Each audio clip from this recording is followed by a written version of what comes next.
m'appelle Alexiane et je vais vous parler du jeu vidéo The Legend of Zelda. Donc d'abord je vais vous présenter le jeu. Donc c'est un jeu de quête qui est basé sur le principe de sauver Hyrule. Hyrule c'est le royaume. Et en tout il y a 17 jeux. Donc d'abord je vais vous parler des différents personnages. Donc il y a la princesse Zelda. Et donc c'est la princesse du royaume d'Hyrule. Et elle possède des pouvoirs qui sont propres à sa lignée, comme par exemple elle peut faire des rêves prémonitoires ou parfois elle peut créer des sphères d'énergie. Donc ensuite il y a Link, c'est le héros du temps et c'est lui qui à chaque fois devra faire des quêtes pour sauver le royaume d'Hyrule. Et donc là en fait vous le voyez enfant et adulte, mais c'est rare qu'on le retrouve à la fois enfant et adulte dans les jeux. Mais dans Ocarina il est dans les deux formes. Donc ensuite c'est Ganondorf, donc c'est le seigneur du mal et c'est lui qui à chaque fois veut, enfin pas à chaque fois mais 3/4 du temps, veut détruire le royaume d'Hyrule. Et donc le Ganon c'est le pouvoir de Ganondorf. Voilà. Donc ensuite je vais vous parler de la Triforce et des déesses. Donc d'abord je vais vous raconter la légende de la Triforce et de la création du royaume d'Hyrule. Il y a très longtemps, Hyrule était une terre dévastée. 3 déesses régnaient sur cette terre. La première, Dain. De ses bras de feu, elle créa et elle sculpta la terre rouge. La seconde, Nahru, instaura l'ordre et la loi. Et enfin, la dernière, Faror, de son âme infinie, elle insuffla la vie aux êtres issus de l'ordre et la loi. Leur tâche accomplie, ces 3 déesses se retournèrent vers le royaume, en laissant derrière elles le seul signe de leur venue sur cette terre, la Sainte Triforce. Depuis ce temps, les 3 triangles d'or représentent la paix en Hyrule. La légende disait que celui qui toucherait la Triforce de la paume de sa main se verrait exaucer un vœu. S'il avait un cœur pur, alors Hyrule serait dans l'âge d'or, mais s'il avait de mauvaises intentions, le royaume serait plongé dans la destruction et dans la dévastation. Or, la Sainte Triforce n'était pas en sécurité, alors la famille royale d'Hyrule fit construire le temple du temps. Pour ouvrir sa porte, il fallait réunir les 3 pierres ancestrales et jouer le chant du temps avec l'ocarina du temps. Donc, en haut, là, ça représente la déesse de la force, Dain, et son pouvoir c'est un peu le feu. Ensuite, ici, c'est Faror, la déesse du courage. Et ici, c'est Nahru, la déesse de la sagesse. Donc, ensuite, je vais vous parler un peu des points communs aux déesses. Donc, d'abord, dans Twilight Princess, on retrouve les 4 esprits de lumière, ici. Donc, le celui du haut, c'est Ordin. Ensuite, il y a Firon, Lanel et Latoine. Donc, celui-là, c'est un peu l'esprit de la déesse Dain, l'esprit de la déesse Faror et de Nahru. Et Latoine, enfin, c'est une exception, on va dire, parce qu'il n'a pas vraiment de déesse à lui-même. Donc ensuite, là, il y a les pouvoirs que vous trouvez dans Ocarina of Time et qui vous sont donnés par les grandes fées. Donc ça, c'est le feu de Dain qui permet de créer une orbe de feu, l'amour de Nahru qui permet de se protéger et le vent de Faror qui permet de se téléporter. Donc ensuite, ici, il y a les 3 dragons qui ont les mêmes prénoms que les esprits, c'est-à-dire Ordin, Firon et Lanel. Et comme les esprits, ils veillent aussi sur leur région. Et ils apprennent à Link le chant du héros, qui est un chant qui l'aidera dans sa quête. Et enfin, ici, vous retrouvez les esprits qu'il y a dans Phantom Hourglass. Donc c'est Ciel-là, l'esprit du courage, Leaf, l'esprit de la force, et Neri, l'esprit de la sagesse, et qui permettront à Link de retrouver son ami suivant les traces. Donc ensuite, vous voyez les 3 oracles qui portent le même nom que les déesses. Donc au milieu, vous voyez Dain, l'oracle des saisons, Nahru, l'oracle des âges, et Faror, l'oracle des secrets. Donc ensuite, ici, ce sont les possédeurs d'un fragment de la Triforce. Donc Ganondorf, il possède le fragment de la force, Zelda possède le fragment de la sagesse, et Link possède le fragment du courage. Et en fait, dans Ocarina of Time, Ganondorf, il a réussi à pénétrer dans le Saint-Royaume et il a touché la Triforce. Mais comme il avait un cœur impur, la Triforce est divisée en 3 parties, et il s'est vu remettre celle qui lui correspondait le mieux, c'est-à-dire la force. Donc ensuite, je vais vous parler des sages. Donc leur rôle, c'est le plus souvent de protéger le Saint-Royaume. Et le Saint-Royaume, c'est l'endroit où se trouve la Sainte Triforce. Donc d'abord, les sages dans Ocarina of Time. Donc il y a Aroru, le sage de la lumière, Saria, la sage de la terre, Darunia, le sage du feu, Zelda, Ruto, la sage de l'eau, Impa, la sage de l'ombre, et Naboru, la sage de l'esprit. Donc leur rôle, c'est de protéger le Saint-Royaume. Ensuite, dans The Wind Walker, donc il y a Laruto et Mélodie. les sages de la terre, et Fado et Damuria, les sages du vent. Et en fait, Fado et Laruto étaient partis pour aller prier devant l'Excalibur et devant la Triforce. Mais ils se firent assassiner, et plus tard, c'est leur descendance qui devra accomplir la même tâche. Donc, ensuite, dans Spirit Track, vous retrouvez les Locomos, qui possèdent chacun un instrument sacré. Et en fait, leur tâche, c'est de protéger les voies sacrées, qui sont des chaînes pour le démon Malar. C'est dans Spirit Track.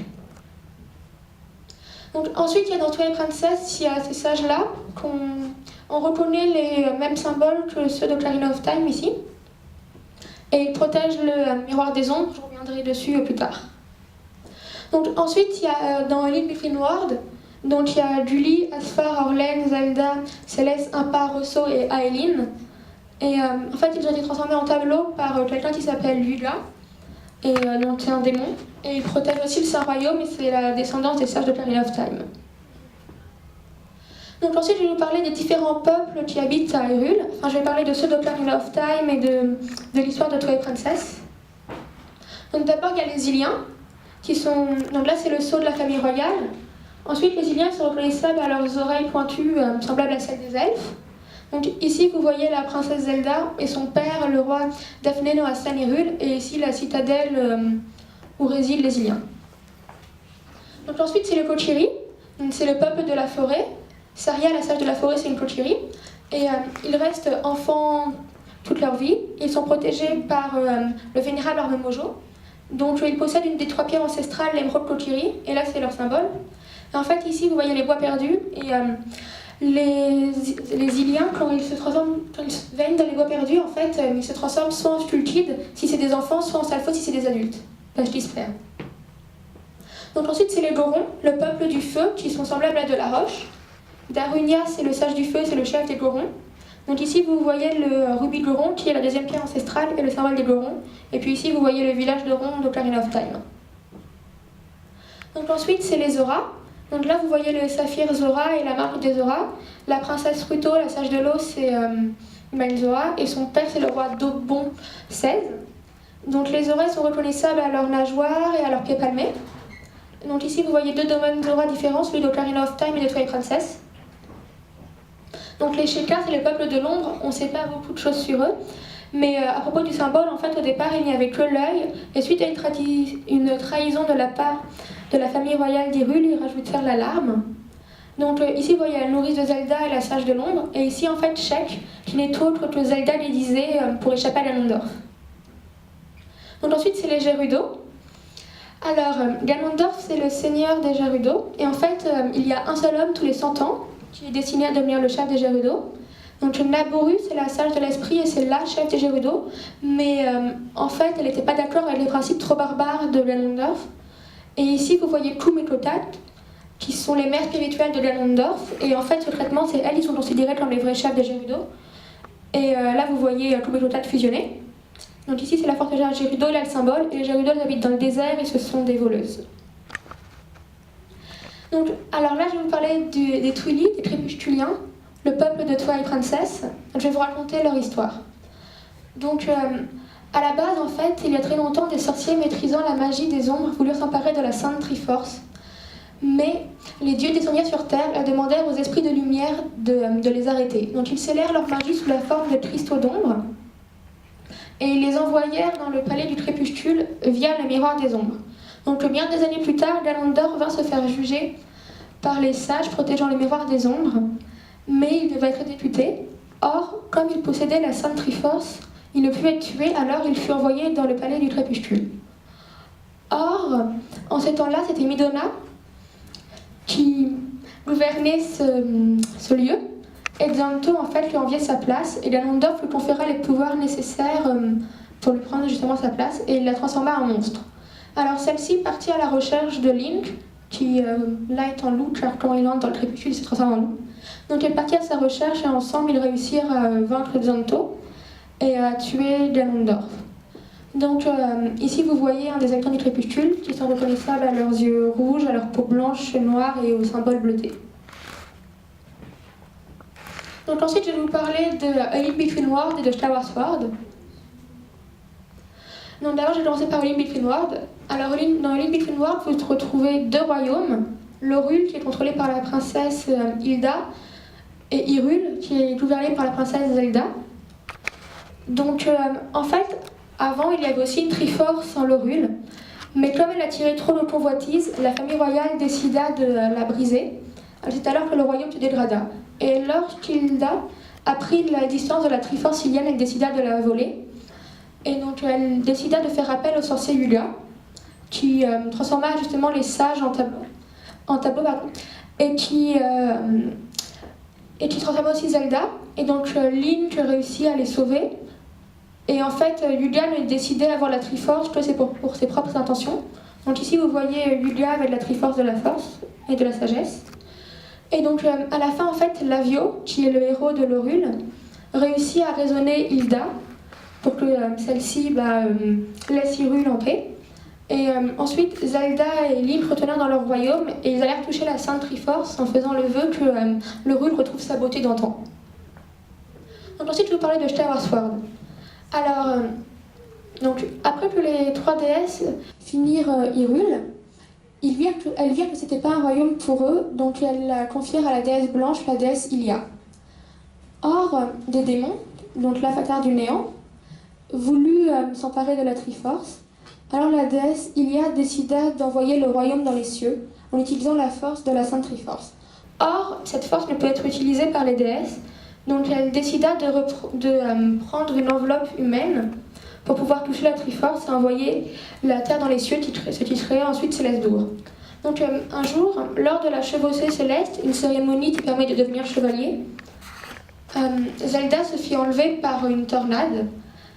Et durant la nuit, Fée vint chercher un Link. Et donc en fait, elle lui expliqua que c'était le héros et qu'il devait sauver le royaume. Donc Fée, c'est l'esprit de l'épée sacrée. Et en fait, mais elle lui expliqua aussi que c'était Jiraim qui avait enlevé Zelda et que Jiraim, en fait, c'est l'esprit de l'épée de l'avatar du néant. Donc ensuite, Link il allait faire des quêtes et tout. Et il apprit que Zelda c'était la réincarnation de la déesse Hylia. Et donc ensuite il dut livrer un combat mortel contre l'avatar du néant. Et donc ici, sinon vous voyez le symbole de la déesse Hylia. Et donc vous le retrouvez aussi dans le symbole des Hyliens, parce que justement Hylia, Hylien et Hyrule. Et voilà. Et sinon en fait, toutes les princesses Zelda s'appellent Zelda justement, car la réincarnation de la déesse blanche s'appelait Zelda, et aussi car un jour la princesse Zelda fut endormie, et que pour que personne ne l'oublie, le roi décida d'appeler toutes les autres princesses Zelda, et d'où le nom du jeu. Voilà, vous avez des questions ?